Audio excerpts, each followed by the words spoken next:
Bismillahirrahmanirrahim. My name is Madiha and I am from Real Scholar School System. In the last session, we talked about gaseous exchange.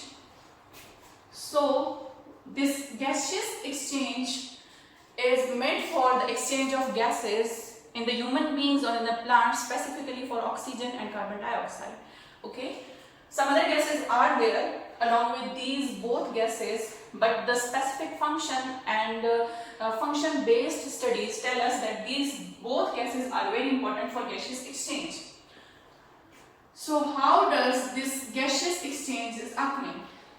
If we talk about the normal pathway, there may be some structures like general surface of an organism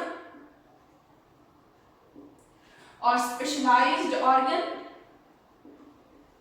in an organism, just like the lungs present in the human beings or the leaves present in the plants.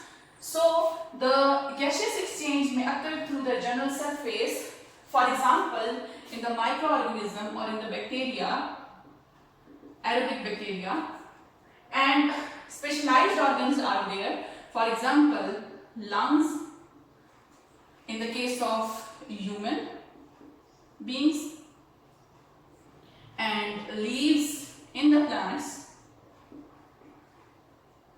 are specialized for gaseous exchange. Although the roots or the stem may also carry some gaseous exchange, but the specialized organ will be the leaves. Okay, so why this gaseous exchange is occurring? This gaseous exchange is occurring to require or to acquire the energy need. So this energy, what is its form? Its form is ATP. So the question arises, what is ATP? ATP is a molecule of energy. Okay, A stands for adenosine, T stands for tri, P stands for phosphate. Okay, so this ATP may exist in three forms, in the form of adenosine triphosphate, ATP or ADP or AMP. Okay students, so what does it mean? It means diphosphate, monophosphate. Okay, if an adenosine molecule will contain overall 3 phosphate attached with it, then this will be called as ATP, adenosine triphosphate. If 2 molecules of phosphate will be attached with this adenosine, then this will be diphosphate. And if 1 molecule of phosphate will be attached over here, then this will be the monophosphate. Okay students? So by releasing the phosphate molecule, every time if it will release phosphate molecule, this will be converted into another one. This will release the phosphate molecule, this will be converted into mono. If this will release the phosphate molecule, this will be converted into di. Okay students? So by releasing the phosphate molecule, this will transform into energy which can be used up by the animals or the plants or the microorganisms. Right? So up till now we studied that what is ATP. So now we will study that how this ATP is interrelated with this gaseous exchange. If you remember, in the last session we discussed about cellular respiration. So cellular respiration, this gaseous exchange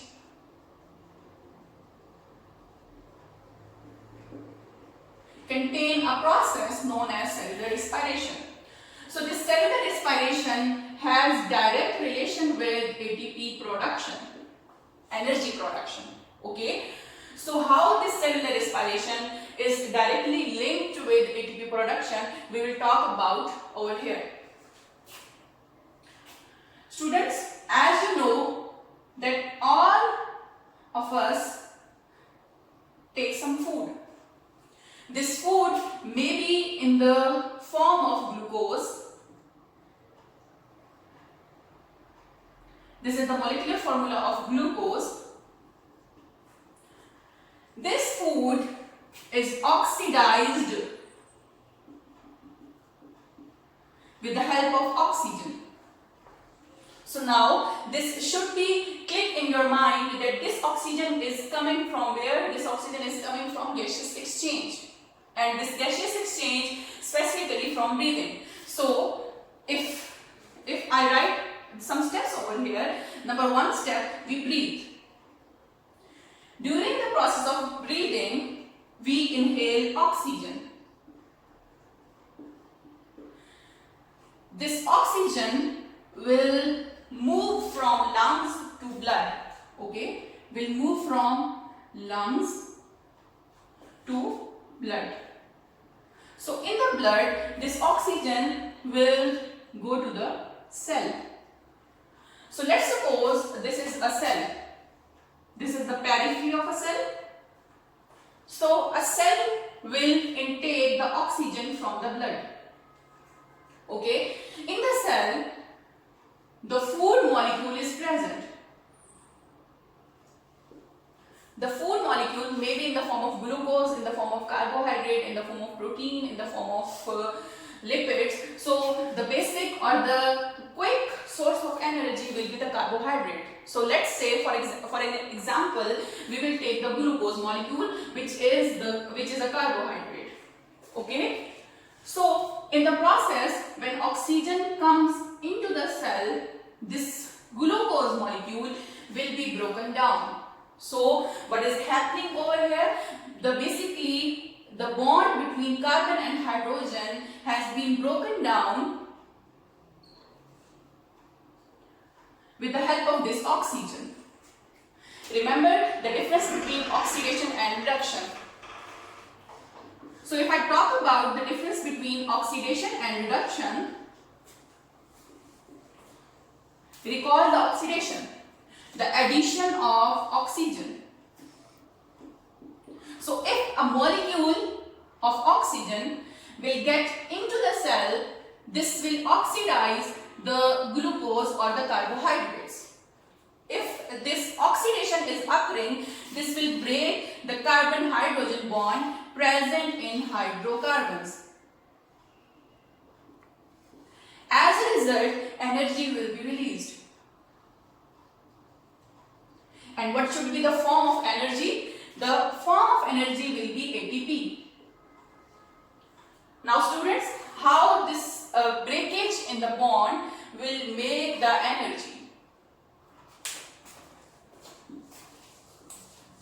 As you know, then when molecules come from higher state to lower state, there will be always loss of energy. In the reverse case, when a molecule will form a higher molecule from a lower one, then there will be gain of energy. So glucose is a higher form of molecule or a macromolecule. It will convert it by the oxidation into a micromolecule, and then the ATP will be released.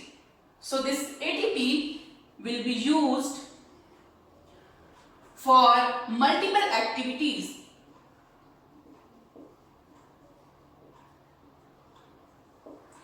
So dear student, this is how the cellular respiration is much associated with that of ATP production.